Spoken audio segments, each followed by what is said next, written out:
Okay, the carpenter wants to make a coffee table in the shape of an equilateral triangle. I'm just going to go ahead and sketch kind of what we're looking for here. It says that she doesn't have a way to measure 60 degrees, but she can measure a right angle and the length. So she must have the tools for that. She wants the perimeter to be 9 feet, which means that each of these are going to be 3 feet. How should she design the table? Okay, so I'm just going to review some things that I think you already know. This is 60 degrees, this is 60 degrees, and this is 60 degrees. Now, are you aware that if you drop an altitude down, then you know that that's equal to, it creates a right angle for one thing, and then it also will bisect this base because this was an equilateral triangle.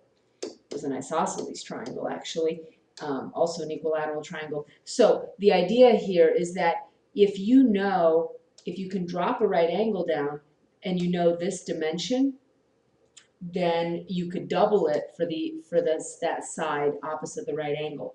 So we're going to kind of be working backwards here to help her out here because she doesn't have an equilateral triangle to start out with. All she knows is that each dimension is going to be 3 feet. So let's just kind of start here with a 3-foot piece, right? Okay, so let's just say she knows this is 3 feet long. Okay, so we got this is 3 feet. Now notice that I'm going to say that kind of correlates to maybe this piece right here. So we know she can make a right angle. All right.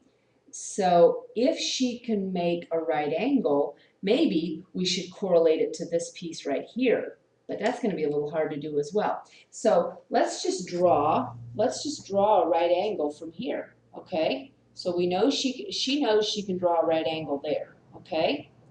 Now if we think through this, now that she has her right angle, it looks like the right angle needs to be up against her base. So if she knows this is the right angle here, technically then what she needs to do is make this dimension 1.5. Okay, so she knows this is 1.5. That means she can come out this way 1.5 as well. Okay, so if she knows that, and she can measure length, right? So if she knows this is 1.5, she can also figure out, using the Pythagorean theorem, that what this height should be. So if she's got 1.5 squared plus x squared equals 9, because it's 3 squared, so she can say x squared is equal to 7.5, so we know that x is going to be the square root of 7.5. So the square root of 7.5 is equal to about 2.74. So 2.74. Okay, so what you could recommend to her is that she makes sure that this is 2.74 units tall, and if she's got that exact, and she knows this is 1.5 and this is 1.5, then she can just connect the segments like this, and she'll know she has a right triangle. So if she wants the table to have a perimeter of 9 feet, how should she design the table? First thing she needs to do is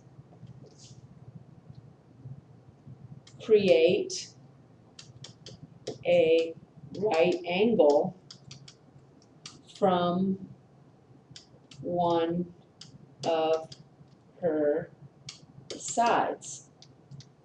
Okay, that's going to be step 1. Step 2 is determine the altitude using the Pythagorean theorem. Okay? Once she has her altitude, she should connect the top of the altitude. In this case, the top is right here. Okay, connect the top of the altitude with the endpoints of the base, which is 3 feet long. Okay, making sure that the altitude is centered